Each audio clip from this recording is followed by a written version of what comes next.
Today, we're going to show you how to do an install of TrackTill on the John Deere 1770 planter.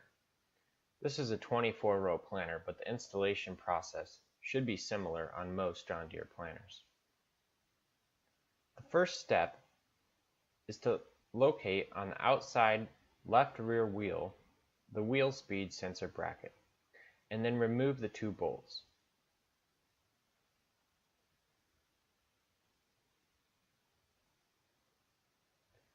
Once the two bolts are removed, you will want to find the axle mounting plate. This plate is the same for all wheels. Center the larger hole of the plate over and around the planter axle bolt.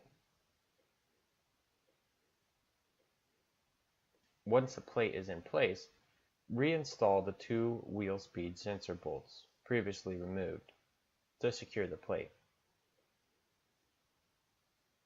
On the bottommost hole of the plate, install the shim behind the plate and then insert the bolt. After all the bolts and the shim are in place, tighten the nuts on the inside of the wheel arm. When tightening the nuts, ensure the axle bolt remains centered in the hole around it.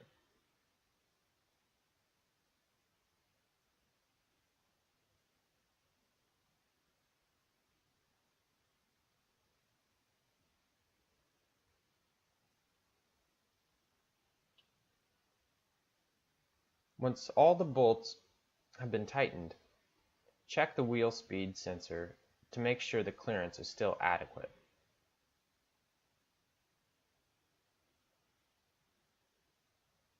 Repeat the plate installation process on each side of the four rear wheels.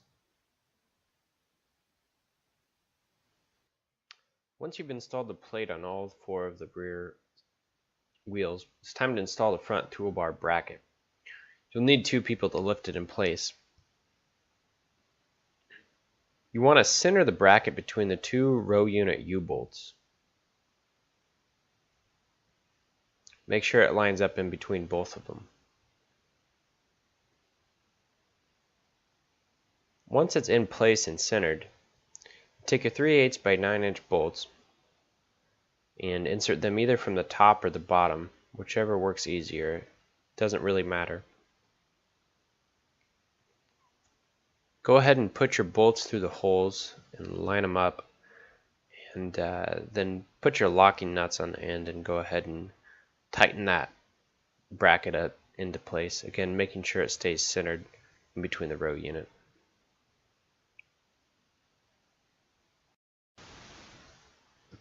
Once you've installed the front toolbar bracket, it's time to install the rear swing arm assemblies. Position the assemblies so that the large hole is on top.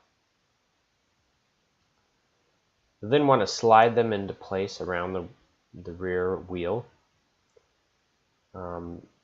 aligning the hole in the axle mounting plate with the hole on top of the rear swing arm assemblies. You want to make sure you have a bushing, a bolt, and a locking nut with a washer. The bushing will fit on the inside of the hole in the axle mounting plate. Go ahead and position it in there.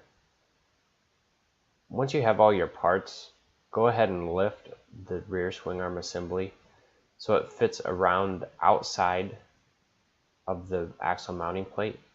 It may take a little bit of prying. Put your bolt through, making sure that the bushing is on the inside. Place the washer and locking nut also on the inside of that bolt, on the back side of the axle mounting plate. Once you have that in position, you can go ahead and tighten it. Do so on both sides. Again, making sure that the swing arms are on the outside of the axle mounting plate.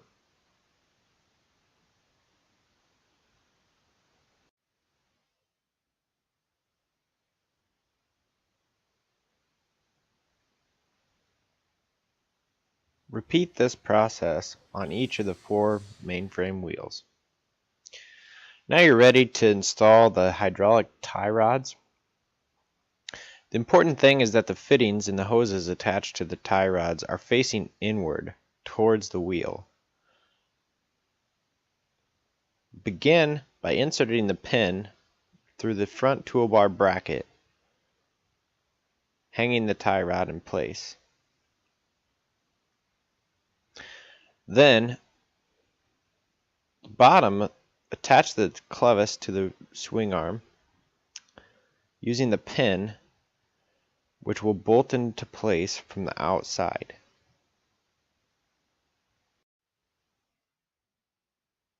Once the pin's in place, use your 3/8 by 1 inch bolt, bolt it in, and use a locking nut on the back side to hold it all in place.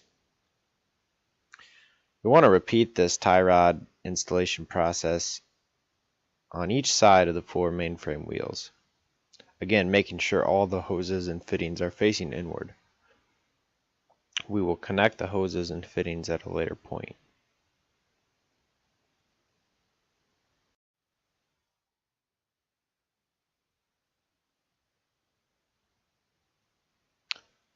The next step will be to remove the stock ladder from the rear of the planter.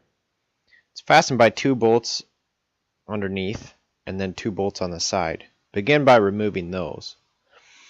After you've removed those 2 sets of bolts, you also need to remove the stairs from the ladder mounts. Then once you have the stairs removed, you can begin bolting them to the included ladder braces, which we will then remount to the rear of the planter.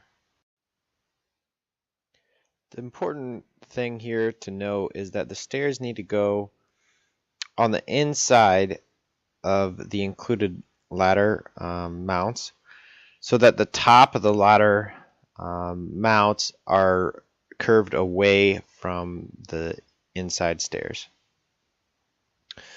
Once you get the stairs bolted on there, keep the bolts loose so you can position the ladder accurately on the rear stair of the planter. The included ladder mounts will line up with 4 pre-drilled holes in the rear planter stairs. So use the bolts to bolt into those 2 holes. Once you have everything mounted on your planter, it'll be important to check all of your clearances. Especially with the trash rippers, move them side to side and make sure that the flywheels don't hit the linkage rods. It may be necessary to position them in one direction or another by a half an inch or so to make sure there's enough clearance. In some extreme cases, it also may be necessary to move the row unit a little bit in one direction just to make sure there's enough clearance. It's not uncommon for there to be a slight rub between the gauge wheel and the large bolt holding the swing arm in place. That will only occur as the planter is moving up and down.